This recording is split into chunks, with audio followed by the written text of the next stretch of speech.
Hi guys! So welcome back dito sa aking channel. So pag-uusapan natin March 2026 Visa Bulletin. So available na yan dito sa website.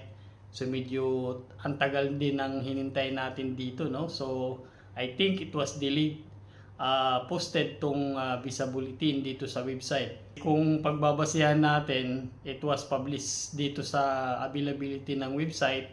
Medyo delay talaga kasi halos inabot na siya ng February 20.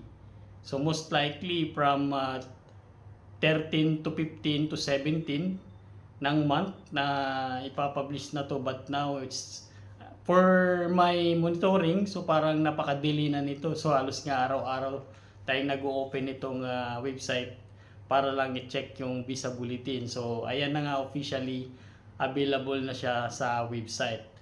So ang good news dito, especially yung AB3 third preference, so for the rest of the world, Mexico tsaka yung Philippines. So napakaganda ng final action date nitong dala nitong March 2026.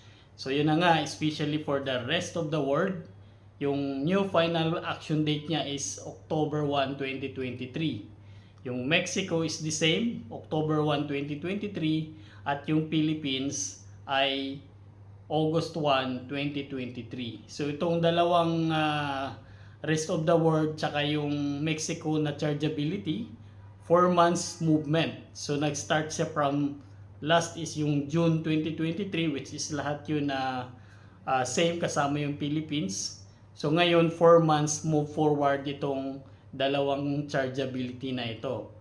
Tapos yung Philippines naman is 2 months move forward nitong March 2026 Visa Bulletin. So yun nga, sa March 2026, medyo talagang ito lang yung medyo maganda yung final action date. Yung mainland China tsaka yung India, so wala siyang movement. So ano naman kaya yung dala nito, bakit talagang napakalaki yung big jump, especially nitong rest of the world tsaka Mexico?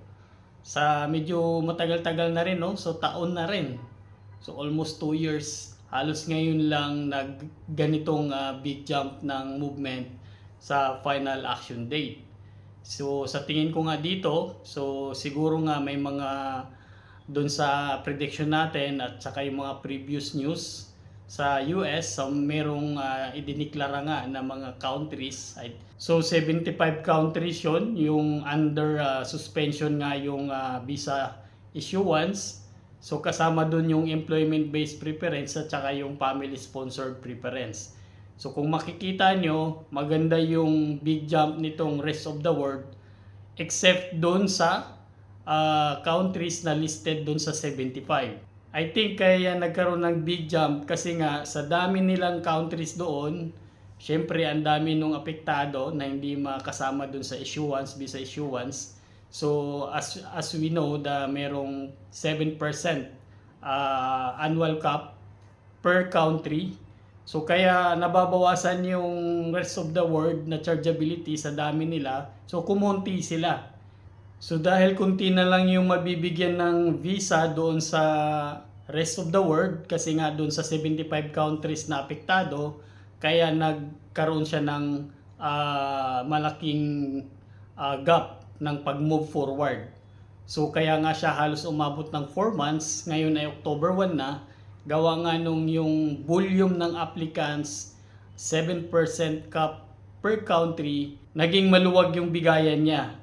Kasi nga limited countries na lang yung pwedeng mag-process or pwedeng bigyan ng visa for employment-based preference at saka yung family-sponsored preference.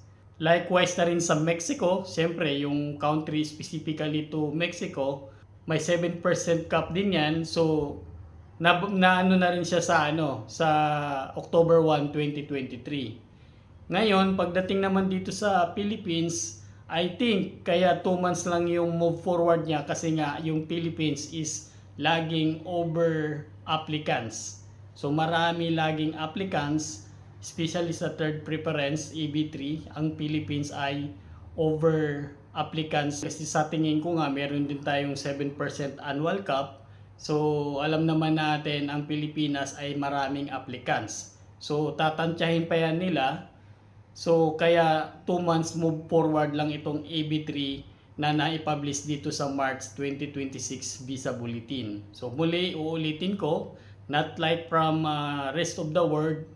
So sa dami dyan, per country na nabawasan dahil yung iba ay under suspension sa visa issuance, kaya nag-move forward yan at least 4 months dahil marami pang availability ng visa to be issued na kunti na lang yung countries na pwedeng mag-process. Ganun din sa Mexico. So Mexico is specific for Mexico, 7% annual cap din. So dahil hindi ganun karami siguro yung applicants nila, number of applicants waiting, kaya inabot din niya yung October 1, 2023. So in the Philippines, dahil sa dami nating applicant, minsan may backlog pa nga dito sa AB3 third preference, kaya almost 2 months lang yung move forward niya. But isang magandang indicator tong October 1, 2023 for the rest of the world at saka yung Mexico.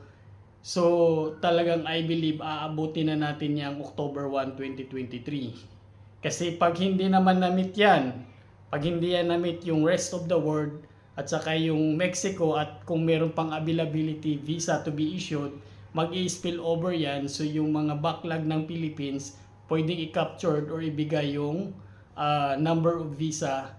Kaya yung indicator na October 1, 2023 Visa Bulletin, I believe maaabot natin yan by next month or by next 2 months upcoming Visa Bulletin. So either April or May 2026, aabutin natin yung October 1, 2023 Visa Bulletin. At saka mahaba-haba pa itong fiscal year 2026. So meron pa tayong another 6 months na hihintayin until September 2026 Visa Bulletin. So talagang hopefully maubos niya tong 2023, this fiscal year 2026. So yun ang analysis ko lang dito. Napakaganda itong final action date nitong AB3 third preference, gawa nga dun sa affected number of countries. Kaya ang ganda ng movement ng rest of the world chargeability, at the same time yung Mexico at itong Philippines by next 2 months. Hindi malayo makukuha rin natin yung October 1, 2023 Visa Bulletin. So isama na rin natin yung other workers, EB3. Yung March 2026 Visa Bulletin ay maganda rin yung movement. So dito sa rest of the world at saka yung sa Philippines. So sa Philippines, nag-move din siya ng almost 2 months. So from September 1, 2021, ngayon ay November 1, 2021. Congratulations din sa other workers, EB3, which is 2 months din yung minob dito sa Philippines category. So sama na natin guys yung final action date ng family sponsored preference. So ito naman yung February, saka ito naman yung March. So I believe dito yung movement dito is dito lang sa F4 Philippines. So from July 2006 naging September 2006. So this is for the family sponsored chargeability to all nationwide. Then this is the specific slide for Philippines. So the Philippines only. So yun nga yung sinasabi ko. So sa March, only for ang nag-move, which is September 2006 na siya. And the rest from January to March, tong F1, F2A, F2B, tsaka F3. So from January to March, wala pang movement yan. So yun lang yung update natin ngayon guys. So muli nga tulad ng sinasabi ko kung ano yung kinaganda ng movement nitong AB3 third preference employment category.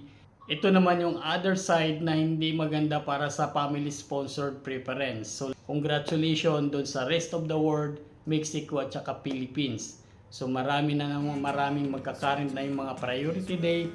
Maraming salamat sa panonood dito sa aking channel. Huwag kalimutang mag-subscribe. Hit the button below para updated ka for the next video. See you next time. Bye-bye!